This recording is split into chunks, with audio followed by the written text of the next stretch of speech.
Well, my name is Darlene Necan, and I'm from the Ojibway Nation of Saugeen Indian Tribe number 258. I am a councillor of this reserve, and I am sitting in the teacher's house right now where I've housed myself. Okay. The latest on this whole reserve issue is, wow, like I said earlier, that when we won the court case and everybody was so happy to that we did get a new leadership and the old leadership out. We're all happy. So as um, um, going into the office as a chief and council, I was so happy sitting in there with the rest of them, the elected ones. And I was so happy, like sitting there with my, ouch. I was so happy sitting there with, the rest of the crew that we all fought together and we hugged each other that day, all happy that, we won the court case.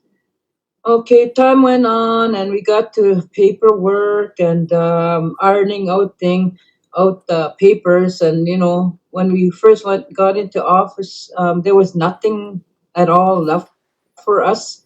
Nothing. There was no transition papers, like how other reserves, if the new government, if their new leadership gets in, they help them for 2 weeks and get them settled in and all that. That didn't happen for us. What happened to us was we were left high and dry. We had nothing to work from and with, and their old work people, they all left as well. They all called in sick. So, but anyway, that's what happened, and yeah. So as time went by, sorting out things and trying to, do things, get the reports done, and we were given our portfolios and trying to focus on that. But we ended up sitting all in the same office, which was hard to do, even though I had mentioned, come on, guys, we should have our own desks, our own little spaces, instead of all sitting us around the table and trying to work that out, work this out. Well, because I already knew what to do, right? But I just sat with them anyway without, trying not to make noise, and because I knew they weren't really politically minded. I knew that we were going to run into some stuff in the future. I knew that by observation and to talking to them. So, anyways, a lot of things I let slide. And a lot of things I let slide. Thinking, okay, maybe it'll get better tomorrow. Maybe I won't be pushy, like stuff like that. Okay. So I let a lot of things go like that. But the main thing with me was the housing situation. When I first got here before April, after I got my cast on, my aunties called me down. I was in Ignace, and then they called me down to come to Saugeen and keep them company. I said, "Hey, man, I love the old ladies, my aunties. Sure, I'll go because they're calling me, right? And they're elders." So I said, "Okay, yeah, I'm on my way. I'll come and stay with you guys for a while." And all that. And I kept them company. Like we watched hockey all the time. Like they're real hockey nuts. They like Toronto Maple Leafs, you know. But and so we watched a lot of hockey. We watched a lot of Family Feud, and just did things with the elders. And it was a good time to spend with them. Yeah. And then on top of that, I learned where our matriarch bloodline ran from. I learned that off of them as to listening to them and talking with them, like, where do we really come from? Like, where do we come from? So they told me as much as they knew. So I drew it out and all that, the matriarch bloodline. Yeah. So I did that, and, I learned a lot from them as to how they were brought up, what happened in their lives, which is sad and very understandable as to how it is today in our family line, like the Necan bloodline. So anyways, did that. So as time went by, things took a change. The council was all pressured by, individual family members. Like, I seen it in their actions, but we were quick to point at each other as to why things are happening, and it escalated to not so good. They slowly started getting against each other. Silent treatment was a big thing there. Like, and I would just observe and sit, and I realized what was going on. But the thing was, um, like if I spoke up, they would have said, "Oh, you think you're all right? Oh, yeah, you think you're power tripping?" Like they always use those words. So I was never power tripping. I was always trying to tell them, "Hey, could it be this way? Hey, could it be that way?" Like trying to through my opinion there as to not cause heartache. But obviously, again, they're a young council. Well, actually, there's one other grandmother sitting there, and then chief himself is a grandfather. But the other two were a little younger yet, and But I gave them space as to them working together in a paperwork with the lawyer and all that, because I'm more into physical work. I was waiting for the big project to start. Whereas, because I don't like office stuff, I like reading and writing, but I'm not. You'll never see me in office doing paperwork. It's just not my thing, right? I'm more of an outside person and does manual work. That's where I am. So, anyways, so I let them, because I figured, well, you know what, they're young. It's better if they get a hold of this now, because in the future, it'll, if they're going to be reelected government people again, like this could be more better for them because they'll have everything under their control as to understanding it. That was my push towards them, right, or in my belief in them. It didn't happen that way. It just started setting off more chaos. And so we came to this one time where, because we were a new government, we didn't really put people to work. And again, that was a lot of confusion. And councillors started blaming each other, who gave who, and who said who, and what did the other one do. That kind of thing was just starting to escalate. They were blaming each other about things. And one of the things that came up was this one councillor's family. Like they all had jobs. Well, again, there's a majority of family, and that family got the jobs right at the beginning. Yeah, one person got paid more than the chief, and that one councillor who was handling the checks then. Again, I don't like to say negative things against people, but she wasn't really that math smart. So again, how would I say that without stepping on people's toes? She ended up overpaying everybody, and she ended up paying like her own family members. Probably once was okay because everybody was working. Second time was kind of questionable, like why is everybody getting 1,400? And one was claiming she was a home caregiver, but she was only babysitting her grandkids. Like things went that into question. And one counselor, her sister was a secretary hired by her. Again, I don't know. And then the other one was, it was her uncle, the one that got paid more. So a lot of things like that escalating, right? And I just watched and see how it will end. It didn't end too well. The one counselor ended up signing out, yeah, resigning. And I didn't want her to. Oh, just hang on. I gotta close the door. And and then the one counselor left. I felt bad, you know, like how that went. But yeah. So, anyways, we kept on going, and just kept working until now. And then, as my personal life and my business life, I tried to keep those separate, right? Even though in this small reserve. So with me was that because I'm the only one on the reserve on council that did not have a place of her own. Councillor Betty had her mom's place where she slept, and didn't have to worry about rent and all that. She had a vehicle to travel around with. Councillor Joyce, same thing. She has a nice big house with 3 vehicles outside her door. Yeah, I think two. So, anyways, like they were situated like that. Chief Ron has a house with 2 vehicles outside his driveway, right? So they all have houses. And at the beginning of this government, I was sleeping on the floor. I slept on the floor at my auntie's house.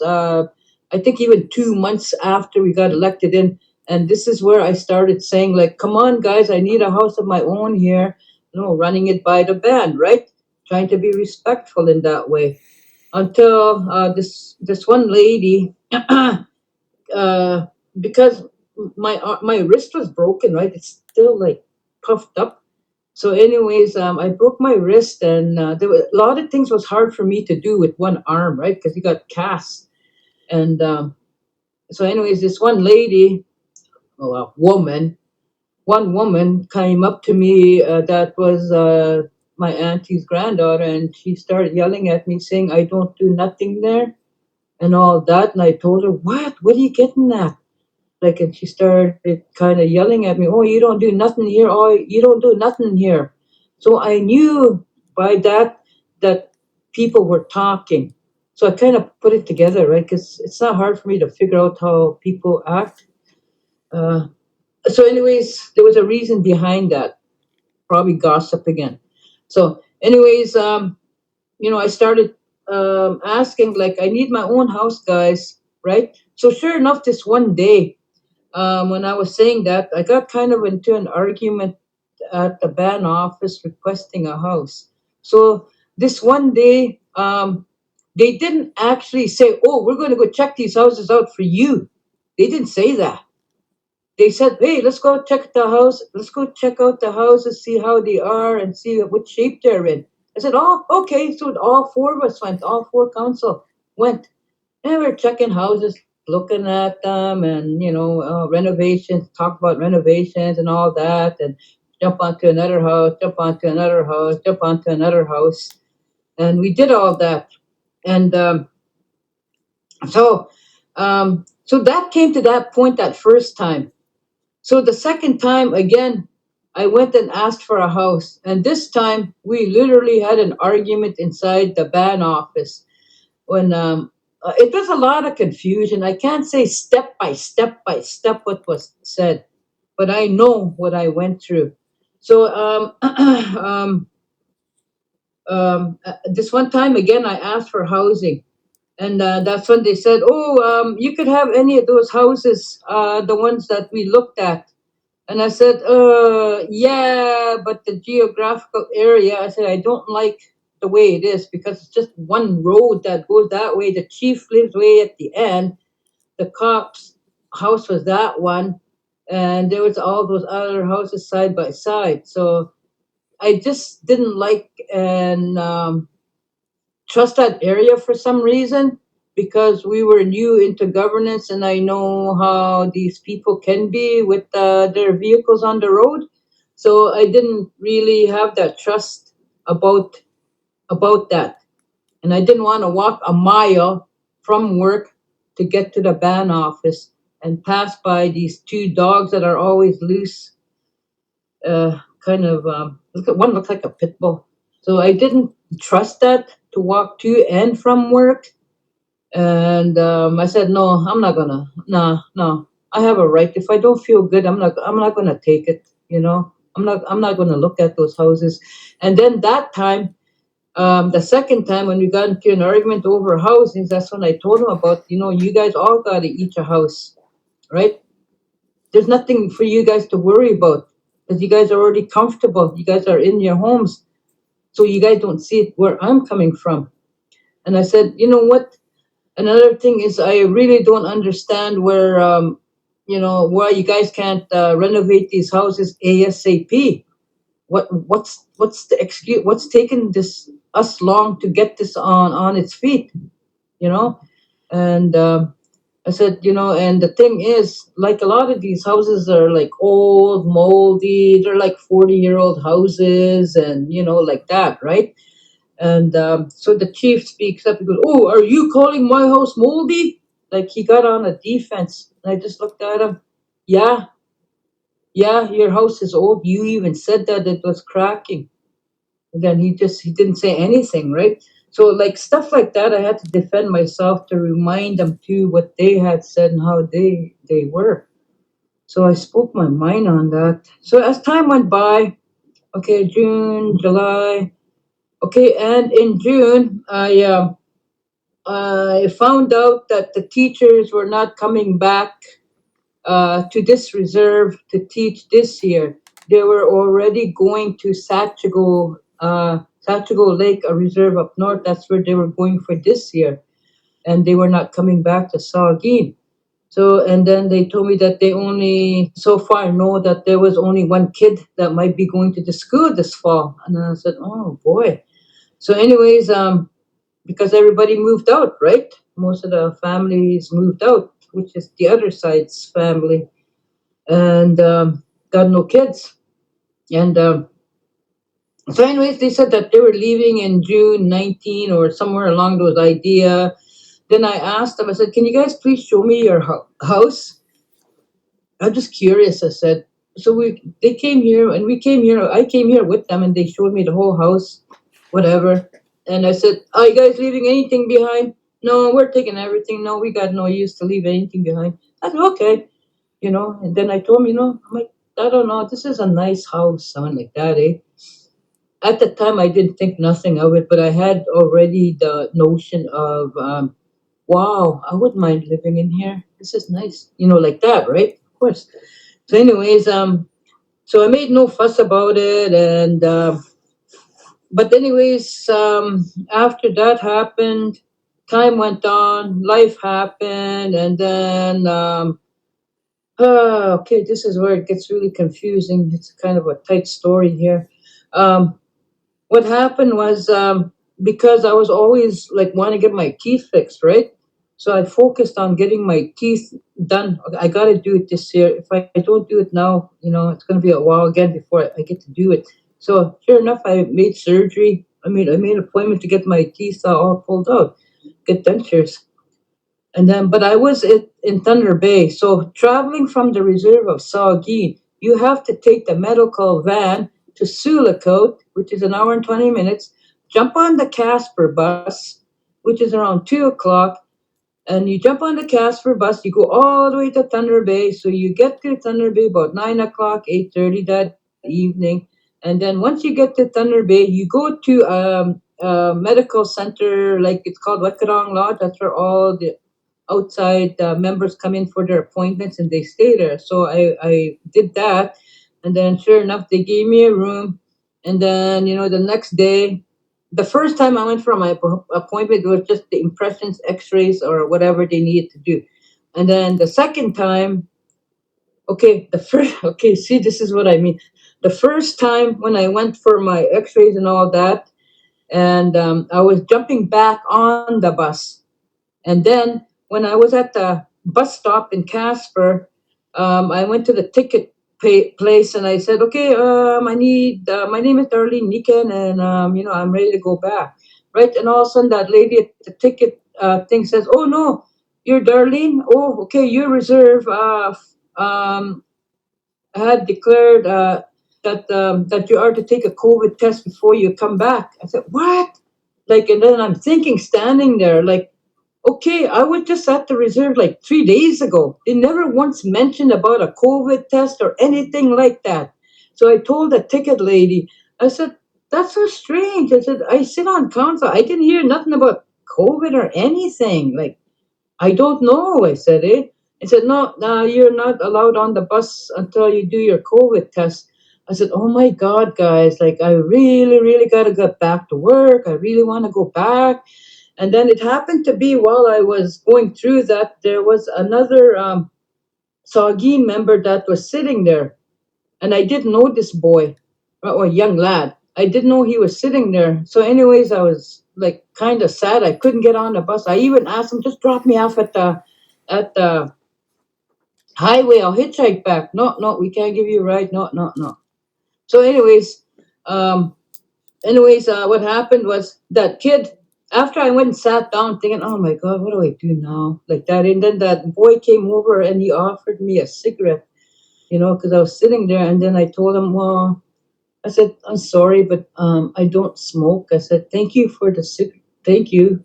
But no, I don't smoke. So, okay, he says it. So that was a nice gesture of him. But anyways, I knew that I wasn't lying to what I was said, but I got accused for lying on that part. Again, the chief did not listen. He was going on by hearsay of others. So that's what happened, and then that took almost 4 days out of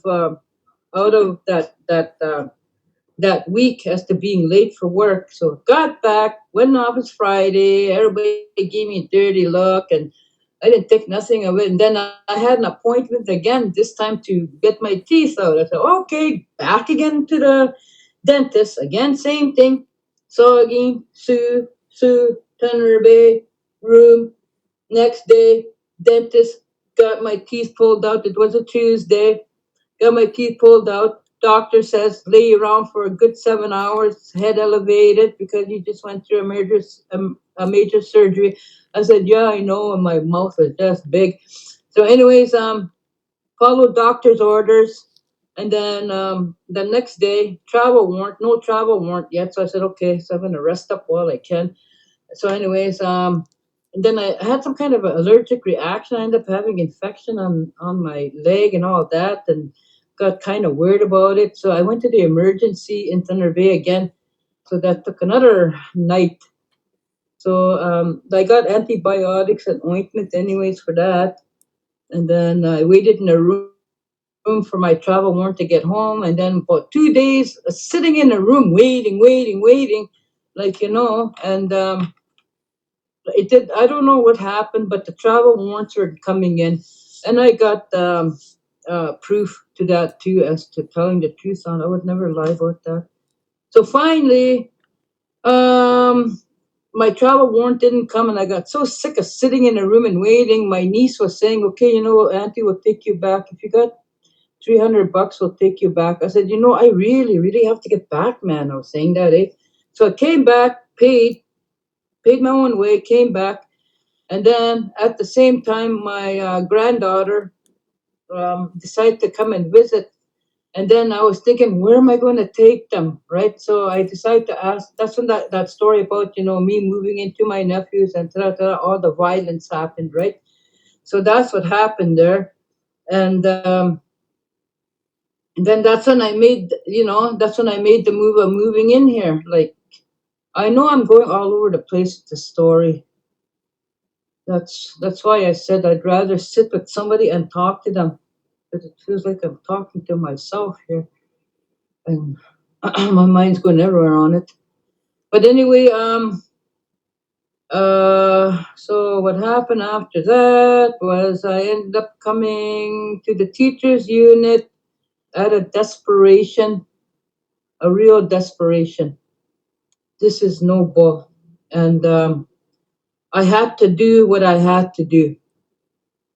You know, I heard that what I did was very unacceptable, and I should not have never acted this as a counselor. Yeah, right. Little do they know. But anyway, I did what I did. So now, with these appointments I had, I came back to the office. One counselor says, "Oh, what happened to you? Everybody's wondering where you went." And I told her, "Well, when does everybody start thinking where I went?" I said, "Nobody ever comes and sees me. Nobody ever comes and visits me. So all of a sudden, everybody's wondering where I went." Like that, eh? And then she goes, "Well," I said, "I was at a doctor's appointment." I went like that. "I told Counselor B about it. She knows." I said, eh? And then that's when she goes, "Well, I need to see doctor's notices." And I looked at her and I said, "Who are you?" I went like that, eh? So that's where that went. And I said, "No, no, no, I'm not playing this game." So anyways, time went on and all that. And then So with the weeks I was gone on my appointments, I came back. It was a payday, and I'm pretty sure I didn't get paid that one time, but I didn't inquire about it. But I'm gonna have to check into that. I think I might be actually missing a payday. So maybe they already docked me then, but I can't say that again. I gotta see facts. But anyways, with this time where last Friday when I had to fight for my check, when I went to it was last payday, and I usually help sign checks, right? And I said, oh, I better get to work because I gotta sign these checks for the people, right? I didn't want to be late. Nobody should have to wait for their checks. So I went and made myself available, and that's when they told me, "Oh, we don't sign checks no more. Our checks going electronically." And I said, "Oh, really?" So Councillor B says, "Oh, yours might have went in the account because now we're doing it in account electronic." I said, "Oh, really?" I said, and then I'm thinking, "Huh? I don't remember giving my bank information. How would the finance know?" I was, questioning that. So I said, "Okay." So at the time, my niece was here, and I asked my niece, I said, if we go to Dryden, I said, I'll pay you gas, but I have to go to the bank first, see if my money's in there, and then I'll be able to pay you gas and all that, right? So, anyways, I said, oh, she goes, okay. So we're all set up, and then she goes, Dar, you go back to the ban office and ask again. Make sure your check is in there, or make sure your check is in there. Just don't go by the word of that one counselor. And I said, okay. So I went, and it's a good thing I did. It's a good thing I listened to my niece. And I went to the ban office, and the second time I went there, they all scattered. Two counselors scattered. Chief got up, he left too. I'm thinking, what the heck, what's going on? So I walked into the ban office, and I went and saw the finance lady, and I asked her, so how is this checking situation going about? And then she explained it's through electronics. I said, oh, okay. So is mine gone through, or how does this work? He goes, no, I got a paper copy. And I said, oh, really? Like that, eh? And then I said, okay. And then so she gave me her check, and that check, it was only 1,043. And I said, hey, how come it's really low? I went like that, eh? Because in my mind, I'm thinking, hey, no. Um, um, again, I knew that something was up. So she told me, I don't really know what's going on, but the chief said to only give you 5 days pay. I said, what? Holy, what? What's going on? Because you got to go see the chief. So I did. I went right to the chief's house. He was eating his sandwich. And then I knock on the door, and he says, come in. So I went in. And then that's when he started arguing about how big his check was. He wasn't worried about mine. He was worried about his and how much he got docked. So I said, no, we're talking about my check right now. I'm only getting 5 days. Why? What happened? Councillor B says that the two councillors said that you shouldn't get your full pay because you weren't here, and ta-da. I said, what? I already told you guys I was on medical. Like, we didn't have no rules for medical trips if whatever, right? So anyways, he says, okay. So we all jumped on the back and went back to the ban office.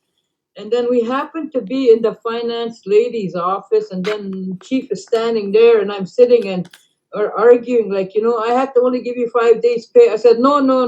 I never heard anything like that change. I said, nothing was passed through this office where it says that we dock off people, and I don't know what's going on. I don't know. They go, oh, you're getting docked off because you weren't here and all that stuff. And but again, don't quote me on that. Because we did talk fast. We did talk, arguing with each other. So all these words are not in place, but I know exactly what happened. So anyways, we talked back and forth, and then we kind of swore at each other, and then we're just full out swearing at each other. And because he got mad, right? Because I told him, no, no. Nothing passed by this ban office that I knew about. We're supposed to bring everything to the table when things change. We're supposed to bring everything to the table to discuss. I said, eh? And that's never happened. So you can't tell me things that I don't know about and then be played on. Like all that stuff. And then that's when, we just started swearing at each other. I said, no, I want my full pay now. Well, I hated being like that. But anyways, I did. And then he must just gave the nod to the finance, like make another check, because she did grab that check. And then she wrote out me another one. And then after I got that check, the $2,000 one, the one that's rightfully supposed to be paid because of our agreement, as to we all agreed, all council will get 2,000, the chief will get $1 more. That's what I heard, and that we work for people 24/7. I know what I heard. And then, but anyways, I stuck to those guns and that belief. And sure enough, I got the 2,000, but it wasn't signed. She did give it to me, but the chief took off again right after that, because he kind of gave me that gesture, like, he was in my space, but he came close to my face like that. That's why I told you I was already like this in my one good arm. So, anyways, that's just a reaction, because I did grow up in the street. So, but anyways, that's what happened, and but I ended up, arguing for that check. So what it happened, it was blank. I said, "Oh my God, now who am I going to get to sign? I need three." We all agreed on a 3 signature quorum, right? So I said, "Okay." So I stood outside. That's when I told my niece, "Drive me to Councillor B's house." So we caught her over there, and then we're talking, and I said, "I need your signature." I said, I need to get food, man, right? I got a ride. So while she's here and all that, I said, besides, what happened? I said, eh? Well, Chief and other Councillor Jay said that we got to cut off the weekend payouts because their weekends are theirs. And I said, well, I didn't hear about this till now. You're telling me now. And she goes, yeah. Yeah, well, that's what's happening now. I said, well, it didn't go by the office. We didn't run it through with all of us to agree on it. We're supposed to all agree. And then she goes, well, that's them. She says, I said, well, okay. Okay, man. I went like that, eh? And I left it at that. So, and I said, you going to sign this? And then she goes, yeah, I will. So she signed it. She was good that way.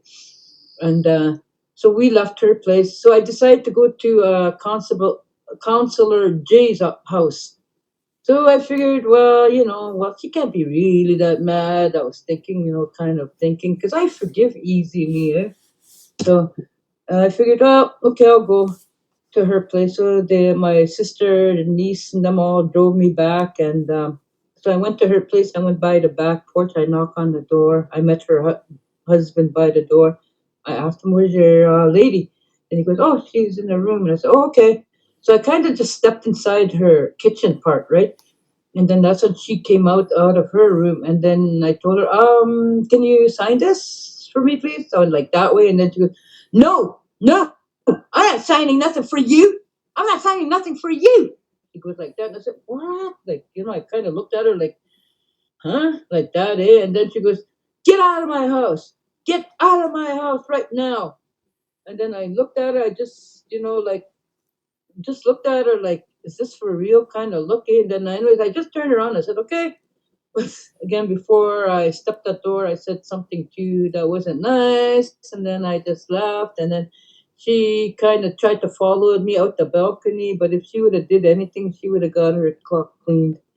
So anyways,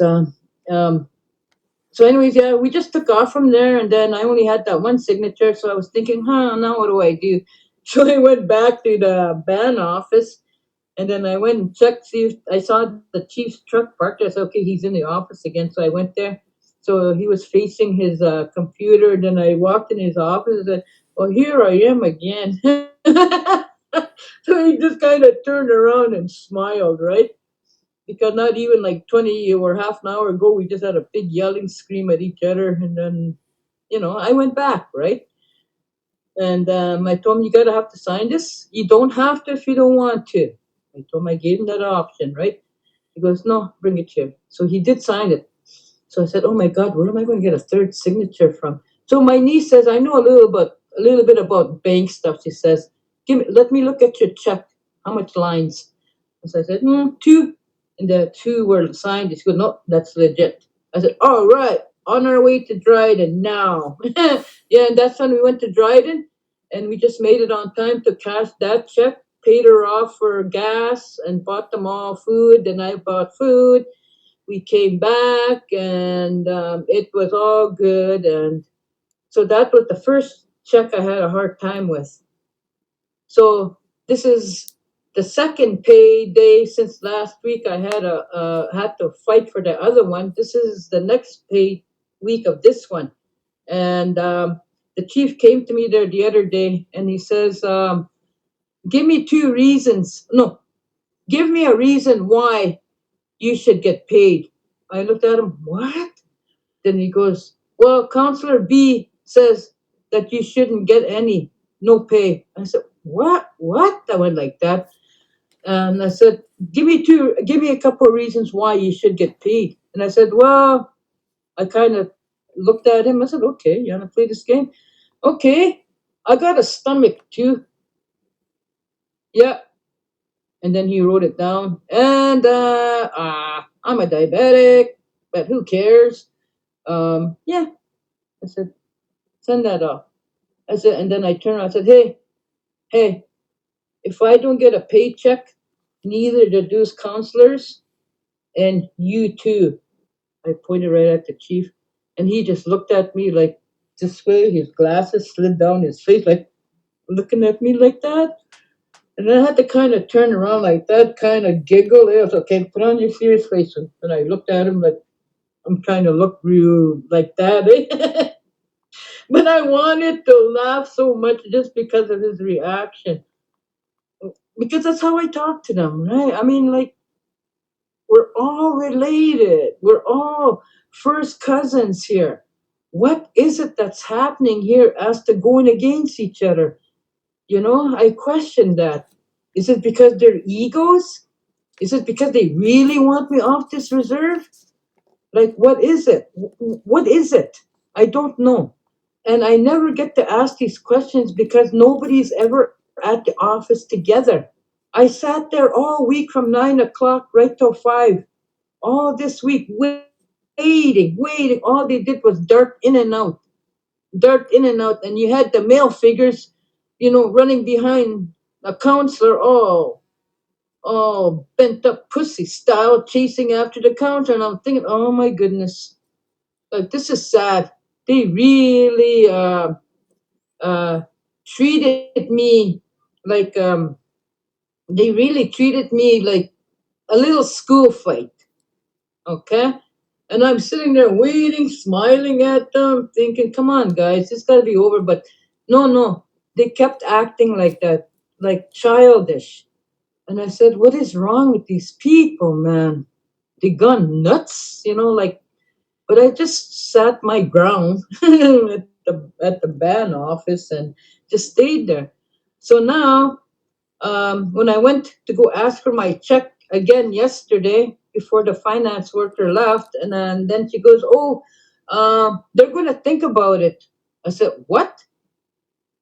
They're going to think about it about giving me a check?" She goes, "Yes." And she goes, "I just work here. And I understood where she was coming from. Like, she just works there. She follows what the chief tells her. Um, the way they're running it, right?" And she is a nice lady, and she was very honest too. She goes, "Dar, I work here, and you're gonna have to talk to the chief about whatever's happening." I said, "Yeah, I know. It's got nothing really to do with you. Yeah, you do just work here, so that's okay." I told her, eh? So, anyways, yeah, that's what happened, and then I told her too. I said, at my place right now, because water is hard to get. I got no wheels. Nobody's helping me to go get water. Nobody's, offering to drive me, or besides, I got no money to ask for a driver anyways, because I got no money to pay anybody gas money, so I can't really go anywhere. So I'm kind of stuck here for now. But I did tell that finance lady yesterday, I said, I picture blueberries for you. I said, since I didn't get my check and I was really depending on buying at least 10 cases of water, and because you can't drink the water out of these taps, right? Because of lead and the magnesium or whatever is in it. So that water is unsafe to drink. So we have to get bottled water, right? And or lake water. So I'd rather order water for my nephew. So anyways, we're right out of water. We're right down to maybe half a case left of water. And I said, oh my God, what am I going to do? I got no money. I think I only got $40 or $30. I was thinking if I could send somebody to go to Savannah and buy water, that would be good. But nobody comes around here. And besides, everybody doesn't want to be seen with me because of them getting persecuted as well. If they're seen around me, they play that game, right? So, and I didn't want to jeopardize anybody's good Christian attitude, for them to be seen with me. So, that was okay. So anyways, I asked that finance lady, the blueberries, she goes, how much you charge them for me? I said, usually berries are going for $40 a pound, but I said, I'll charge you 30 only, I told her, eh? And she goes, okay, well, I don't got the money right now. And I said, well, that's okay. I said, I'll tell you what. I said, I'll make a trade with you.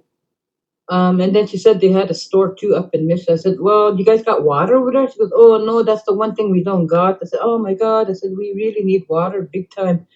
And then I told her, I'll tell you what. She goes, oh, I'm going to Sulakaut. I said, oh, tomorrow. So it's today. And I said, okay, when you go to Sulakaut with that $30, I said, buy me cases of water. 4 cases comes up to about $33, and I'll pay you the difference. So, okay. So, but what happened was, because she was leaving for work yesterday around 4 o'clock, a little after 4 o'clock, she left, and the store in Savannah closed at 5.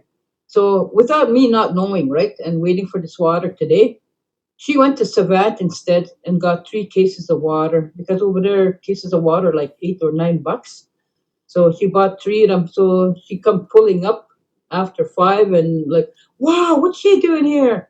And then she goes, oh, I just went to Savannah instead and got you the water. And I told her, thank you so much, because we're wondering where we're going to get water. Plus, we don't got no ride. So I thanked her. Like, it worked that way, because I'm very grateful she brought at least that water. Yeah. And because, again, like I said, we had no right to get to Savannah, and nobody to run for us.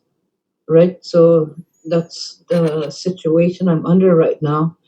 So that's what happened with the checks. So the check today, I went to the ban office. There was nobody there. Nobody there at all by myself. Waiting. Nobody. So that's where we're at as of today. But I know I could have went more deeper into depth with my story. But like I said, I am writing. So everything I write, because I am writing this book, so it's more in detail with my own journals, right? But I know doing interviews with you, I try not to take up too much of your time and get right to the point. But I always like to tell a little more to be understood as to why and how I do things, as to how I see it at that time and moment. Well, with that BCR, when it was handed to me, I read it. Well, first, yeah, I just said, what the F, right? And I kind of chuckled. I had to read it again. I had to read it 3 times. And all I said was, are these people for real? After reading my BCR of, I think August 13, and after August 13, in 1 month, which will be September 13, they're supposed to kick me out of here and kick me off the land and kick me off the reserve. Yeah. And with the BCR, yeah, I just had to kind of chuckle about it. And I said, realistically, I don't know who is leading these people in these conversations. And all I thought was when I seen that VCR, you know what? If the people really cared for the land and they talk about this buffer zone, the spraying that was at hand the last week, why didn't they write a BCR against the forestry and say, no, they do not want spraying on the land which they live off as to getting berries, as moose season is coming up, and partridges are going to be nice and fat again, rabbits are going to be good again, and what? They want to spray the land? How come they don't write like that? But they're quick to write me a BCR for trying to house myself and explaining it to people already, the situations I was under. Where is it that they didn't hear me? I find that very, very ironic. I don't know, weird as to their state of mind on it. So, but anyways, but with that BCR, I embraced it. To me, in my mind, I'm thinking, this is my ticket to continue on fighting for the off reserve. As it goes, it says in that letter that I'm already moving my family members into this house I'm in. Of course, I will. Was not the idea before that we are to bring our people back? You know, I found that very, very, I don't know, it was like a two-faced story in all of this. So to this day, I embrace those letters. I am not mad. I forgive them. But the ride goes on. I even went as far as to joking around about this BCR, and at that meeting, I ran into one of the guys and I told him, hey, I tend to act really like authoritative. Hey, sit down.